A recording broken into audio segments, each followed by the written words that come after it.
Be patient, brethren, until the coming of the Lord. See, the farmer waits for the precious fruit of the earth, waiting patiently for it until it receives the early and the latter rain. You also be patient. Establish your hearts, for the coming of the Lord is at hand. Don't grumble against one another, lest you be condemned. Behold, the judge is at the door. My brethren, take the prophets who spoke in the name of the Lord as an example of suffering and patience. Indeed, we count them blessed who endure. You have heard of the perseverance of Job and seen the end intended by the Lord, that the Lord is very compassionate and merciful. Above all, my brethren, don't swear, either by heaven or earth or any other oath. Just let your yes be yes and no, no, lest you fall into judgment.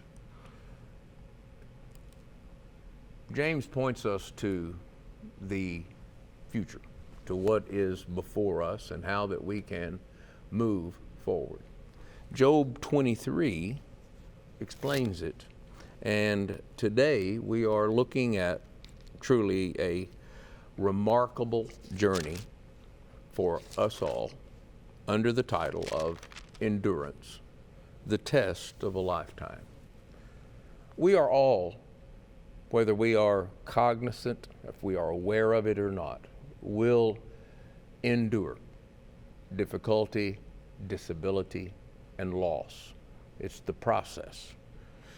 Job, in Job 23 there, beginning in verse 8, he tells and expresses some things that's a bit like how we feel when we are yearning and searching. For he says, look, I go forward, but I cannot perceive him, and backward I cannot find him. When he works on his left hand, I cannot behold him. When he turns on the right hand, I cannot see him. But he knows the way that I take. When he has tested me, I shall come forth as gold. My foot has held fast to the steps that he has set. I have kept his ways and have not turned aside. I have not departed from the commandment of his lips, and I have treasured the words of his mouth more than my necessary food. But he is unique, and who can make him change? And whatever his soul desires, that he does. For he performs what is appointed for me. And many things are with him. Therefore, I am terrified at his presence. When I consider this, I am afraid of him. And what was that? Well, Job had endured incredible loss, just like you or I in his life. For God made my heart weak. This is his perspective, speaking of life experience. The Almighty terrifies me. Why? Because he was permitted to see darkness. He was permitted to experience sadness. He was acquainted with grief. Because I was not cut off from the presence of darkness, and he did not hide deep darkness from my face. He saw. He saw it. I was not cut off from the presence of darkness, and he did not hide my face from deep darkness. The issue that we see is this. We will see darkness. It will come upon us.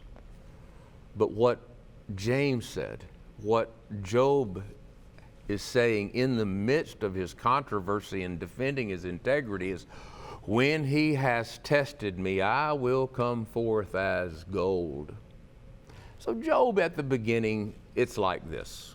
And this is something that you and I are going to come home with a very powerful, peaceful experience. when we learn what God is teaching us and teaching Job and his friends. Objectively, we do like Job.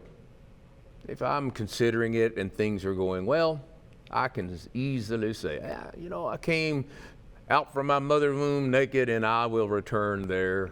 The Lord gives, the Lord takes away. Blessed be the name of the Lord. And in our prosperity, it's relatively easy to make those kind of proclamations. But the reality is, and even as the Ecclesiastes writer says, as for when the dark days come and you say, I have no pleasure in them, that's what's coming, he's saying. Life is enduring the pain of loss and tragedy. And so let's come together like Job and his friends. We don't have 7 days, but we can 7 seconds not say a word.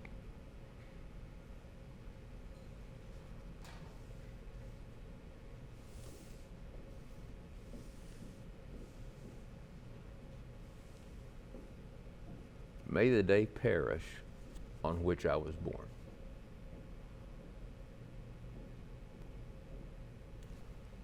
Seven days of silence, seeing how great the grief is.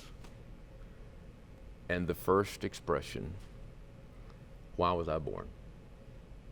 We see the deepness and the heaviness and the hardness that we experience. A day in which we say, as Job says, what I dreaded, we carry that around in the cavity of our minds, the events that can occur. We see them happen. We watch the news, and it's not us this time, but it's not us this time. For the thing I greatly feared has come upon me. I'm not at ease. I am not quiet. I have no rest, for trouble comes. It's the event. It happened. The moment.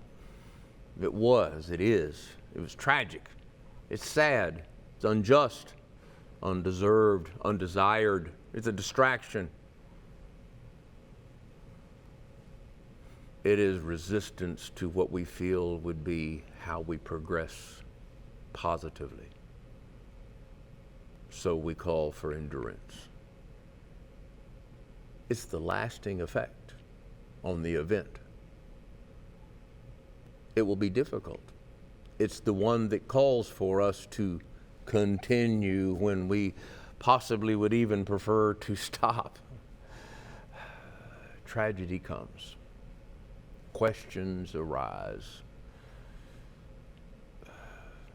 Just as it was in the day of Job, it was in the day when Jesus walked this earth, and it is subliminally laying within many of us. Tragedies come. Experience injustice. And as they did in the book of John in chapter 9, the man born blind, who sinned? Is this boy, his child, or his parents? And then we ask even of ourselves, and Job is making an appeal, what have I done to deserve this? Tell me, so I can respond in an appropriate way to what I have done.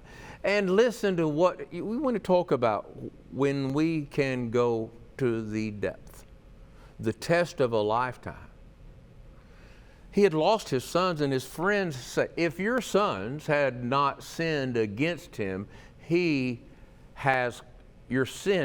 sons have sinned against him, and he has cut them off, cut them away because of their transgressions.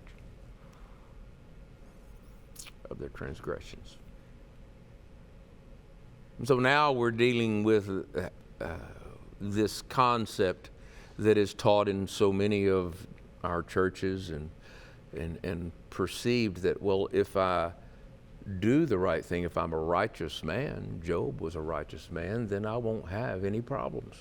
And obviously the book of Job is there to tell us. Bildad asked, does the Almighty pervert justice? We're starting to ask the questions, well, hey, you got it coming, right? And what he's asking is, when these events occur in a lifetime,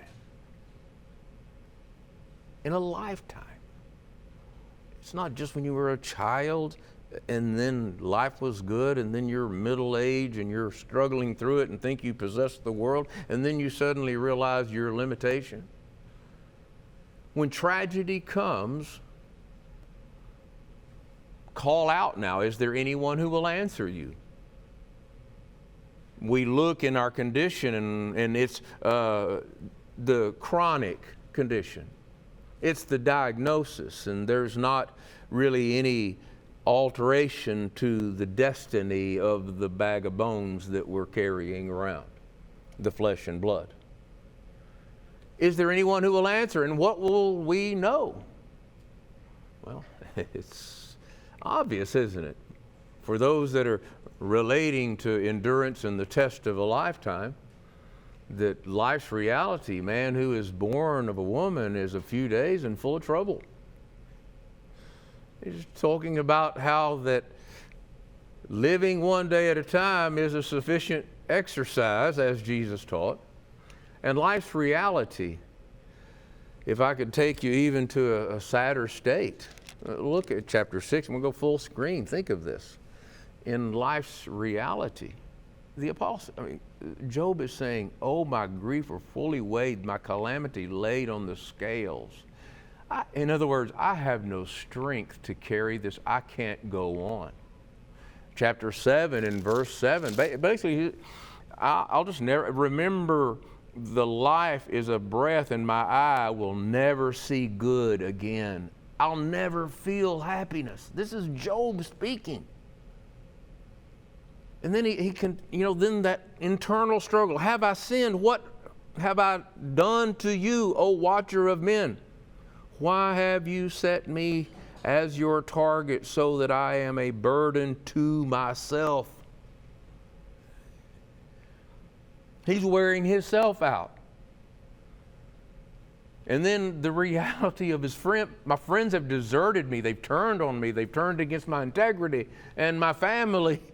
My wife is repulsed even by the smell of my breath.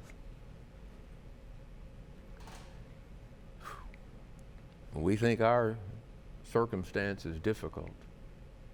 A man in the midst of a community with integrity had events occur in his life, and those that were there as his friends immediately lay the charge at his feet. What injustice have you done? Because, look, life is difficult for the unrighteous, but the righteous don't have problems like this. That's the idea. Job, my spirit is broken. My days are extinguished. The grave is ready for me. The depth of his despair, as he said in the very beginning, why was I born? He's still saying it. He's still going through these questions of our prayer, and we become weary. Where then is my hope? As for my hope, who can see it? How can we get through this? Enduring, the endurance actually is the ability to take the next step toward the prize. And our prayers for relief so that the pain, I'm tired. Compassion fatigue. We all have to endure it. Now let's go to Job 22. Let's go full screen again. Job said this to his friends. I could also speak as you do. If you were in my place, I could join words together against you and shake my head at you. But he would strengthen you with his mouth, and the solace of my lips would relieve your pain. Have you allowed your test of endurance to wear you out of compassion? That's what can happen that can be the spiritual effect, and this can be the lesson that will truly lift us up today. Our confident proclamation of enduring faith. Job 19, there are a few ways we might interpret this, but I know that my Redeemer lives, and he shall stand on the earth. In my flesh I shall see God. Now, at the end of the book, Job says, I see God. Now, he's not referring to with the physical eye, but he's talking about, I will understand. Tragedy comes and questions arise, and we learn purpose can be beyond the sphere of our understanding. And the New Testament even uses terminology about the peace that surpasses understanding. And this endurance is really about the faith that compels and propels us in through these tests and these difficult times. And what is the grand lesson that we can learn and rejoice and celebrate in? Look, the upright experience pain. We learn from Job, the upright experience pain. But what does Job do in Job 1 and verse 20?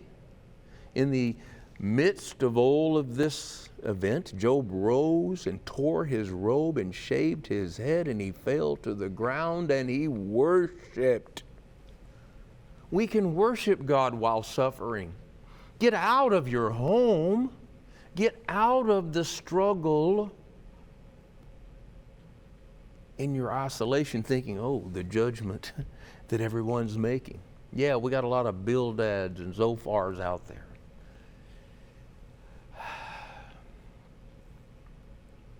Be there for those that are struggling. Chapter 2 and verse 13. Just be there. You know, his friends were of help when they were just there. God overrules our struggles for a greater good.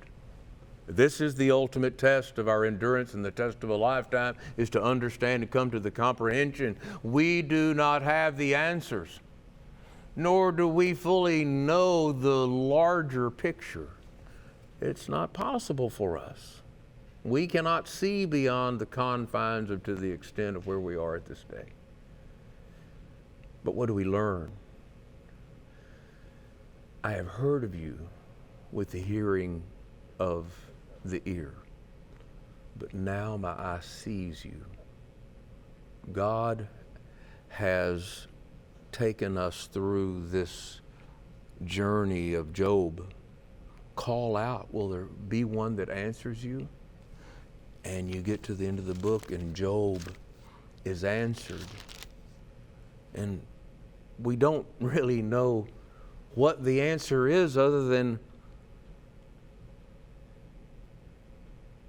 shall the one who contends with the Almighty correct him?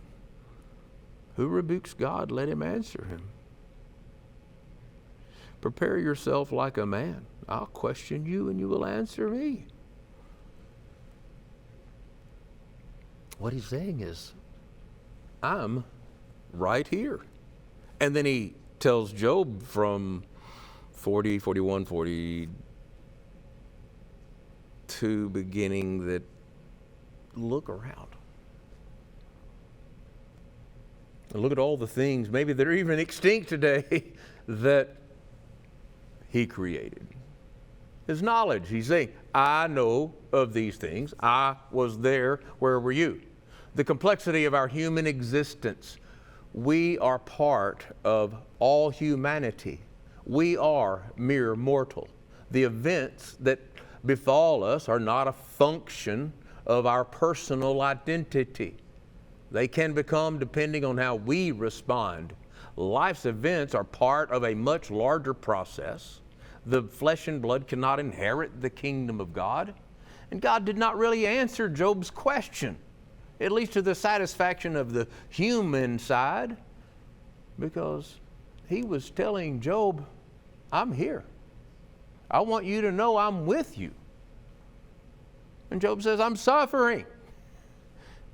And God says, I know, and I am here with you.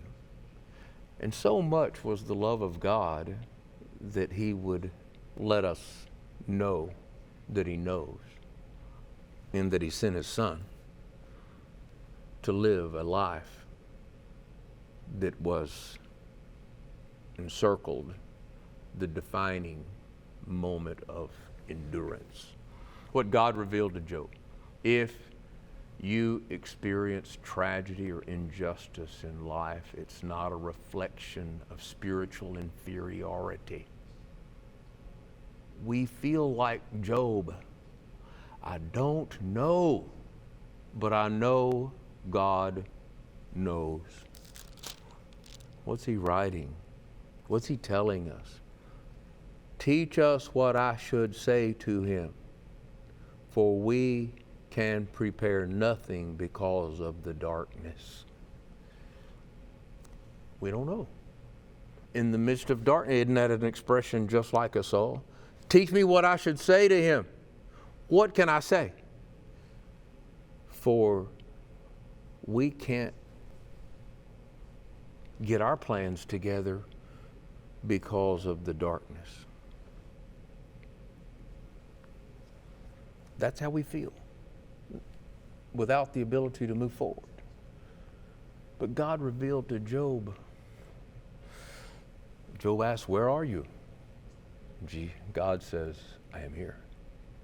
I want you to know that I am with you.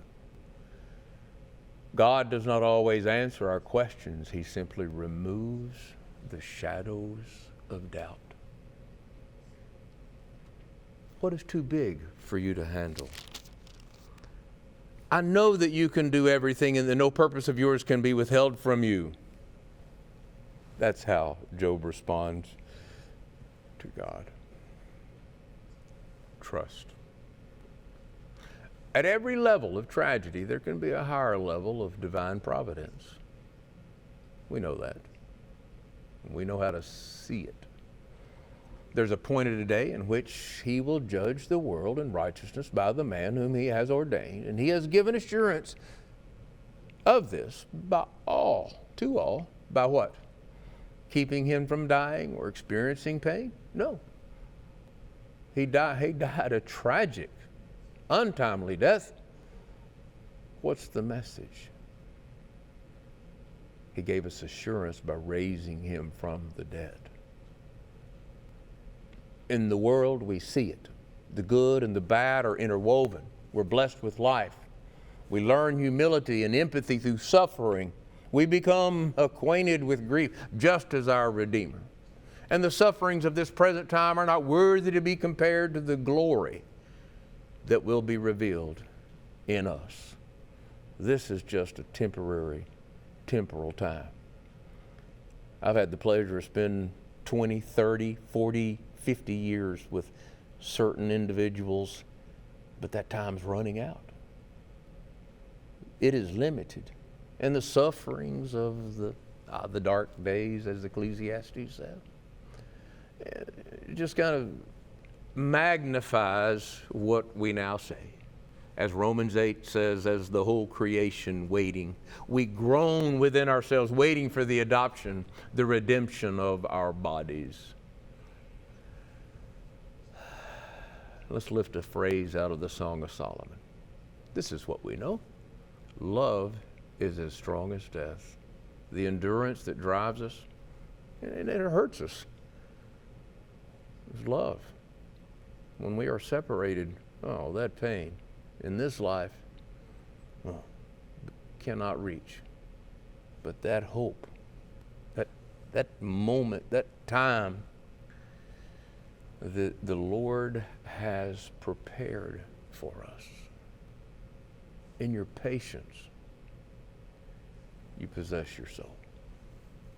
You've seen the perseverance of Job and the end intended by the Lord. Oh, in Job's life, he was restored. Possessions, things, credibility. And the book ends that Job died. It was endurance. It was the test of the lifetime. Jesus. He came, opened the scroll, read from the book of Isaiah. I am here to heal your broken heart. There is endurance. There is the comfort. And there is the peace. He heals your heart through our relationship. No one has seen the Father at any time, but when we love one another, His love is perfected in us. Let us be the example. And the Apostle Paul, he heard things, too wonderful words that a person is not permitted to speak. I am caught up in this. He says, I am content with weakness, with insults, with troubles, with persecutions, with difficulties for the sake of Christ. And then this endurance, it transitions from weakness to strength. The things that no eye has seen, nor ear heard, nor mind imagined are the things that has been prepared for those who love Him. God has revealed these to us by His Spirit. He has confirmed this word. Thank God that we have been blessed to give this insight for endurance, the test of a lifetime. May God bless you as you run the race toward the victory, the prize, the upward call of God. May God bless us as we strengthen and hold one another to that place.